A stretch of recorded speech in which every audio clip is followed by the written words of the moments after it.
I'm Fletcher Rhoden, and my pet peeve for today is people who stand in doorways. Well, Pet Peeves is brought to you by my website, FletcherRhoden.com. That's where you're going to find links, such as to my author's page at Amazon.com. That's where you can buy my books in paperback, or for Kindle, or in audiobook format. You'll also find a link to my artist's page at Spotify. That's where you can download my music. I've got lots of records. Last year, 2024, I had a 4-record set called Quadrilogy. And this year, 2025, I have a brand new pop album called I'm Possible.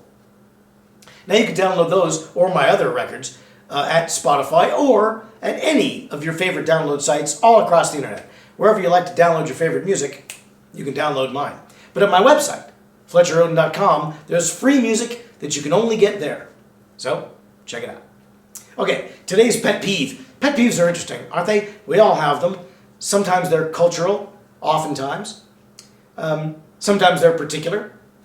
Let's find out if you share my pet peeves. If you don't, maybe you will. And if you do, maybe you'll get over it. Let's see. Today it's people standing in doorways. Now this one is not quite as common as a lot of my other pet peeves. I mean, I have pet peeves that, people being late happens all the time. Bad drivers, they're everywhere. People not watching where they're going, happens all the time. This one is a little more peculiar.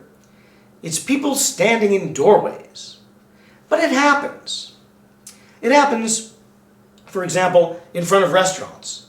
If people are meeting in front of a restaurant, they might be standing in front of the doorway.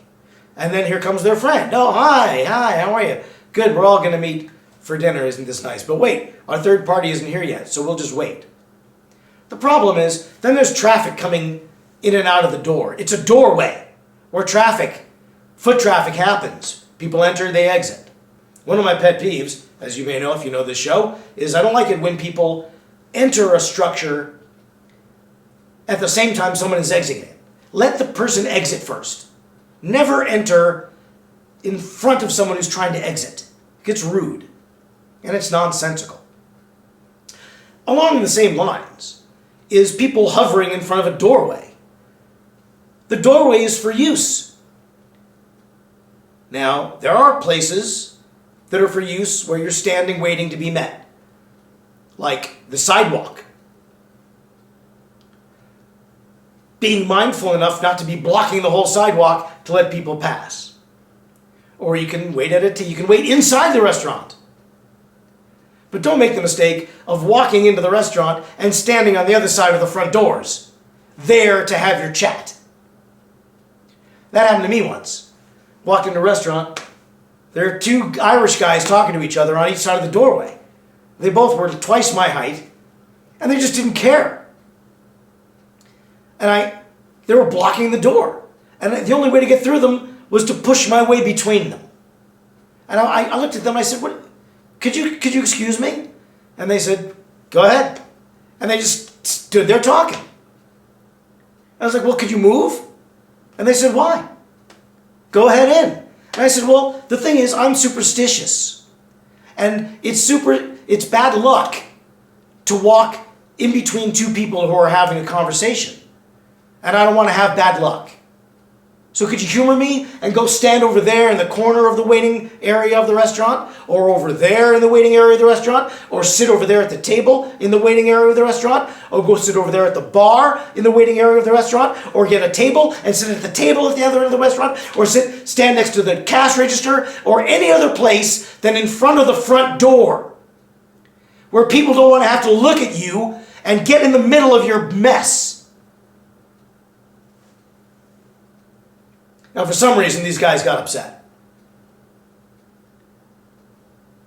I didn't lash out at them because they were bigger than I am, and there were 2 of them. I was as nice about it as I could be. So I walk into the place past them. I say, "Blah, blah, blah, I want a table. Can I get a table outside?" "Sure you can." Great. Now I got to walk through these 2 jerks again just to get outside. And they still haven't moved, even though I said, "Could you excuse me?" And they're like, "Yeah, whatever." I didn't go into I did say the superstition thing, but I didn't unleash on them with my vitriol. But I did say, well, it's superstition. I know. It's bad luck to walk between two people who are having a conversation. It's also rude. It's rude to them.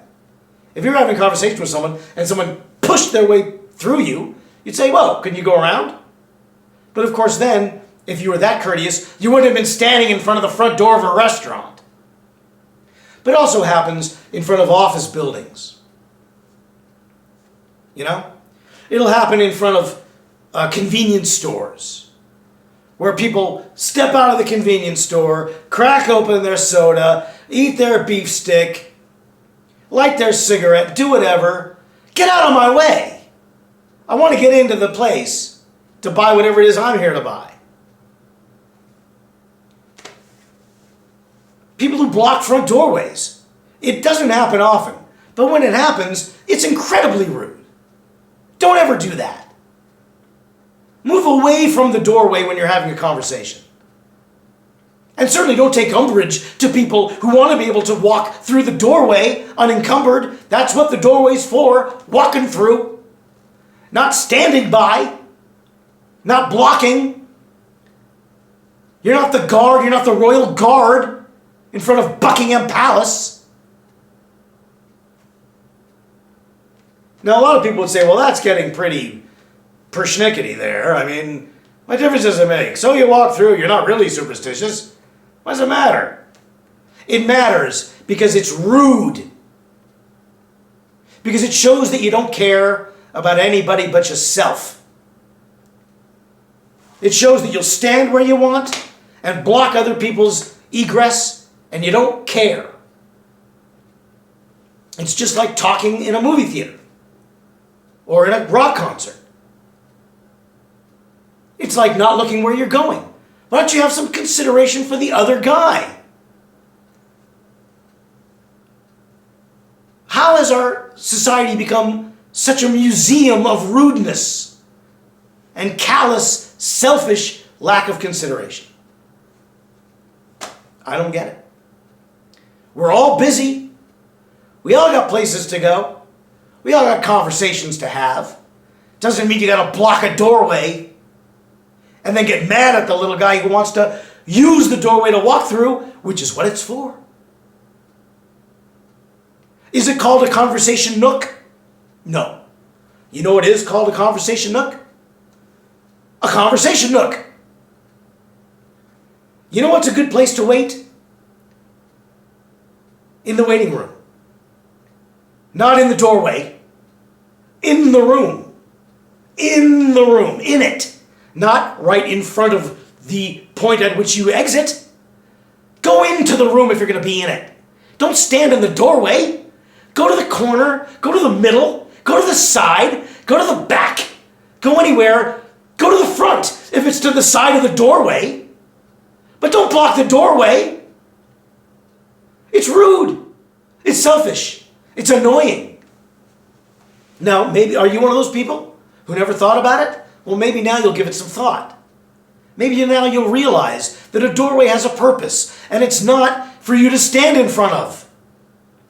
Unless it's your teenage daughter's bedroom door, and there's some guy who wants to get into it. Then I suggest standing in front of the doorway. Otherwise, it's a pet peeve of mine. Even then, I might not be happy about it. But that's another pet peeve for another time. And as far as other pet peeves go, you can tune in here every other Monday at noon Mountain Central Time, which is where you'll see a new Fletcher Rhoden's Pet Peeves. It alternates with my other show, Quotes and Quips, which is on alternating Mondays. So every Monday at noon, you'll see a new show. Every 2 weeks, it's going to be Quotes and Quips. Every 2 weeks, it'll be Pet Peeves. Now, you can see reruns from earlier shows this year. I leave them up. You can see all of 2024's run of Quotes and Quips. Those are up. That's like 26 webisodes. And if you're still looking for more me, there's the show called Tracking the Lone Wolf, which is on its own YouTube channel, Tracking the Lone Wolf. That's from 2023, related to my book called, guess it, Tracking the Lone Wolf, The Sigma at Work, at Home, and at Play. You can get that in paperback or for Kindle or in audiobook format from Amazon.com. Find the link to my author page at my website, FletcherRhoden.com. Check out my new album, I'm Possible. Watch my programming, tune in again, won't you? And until then, bye, Mary.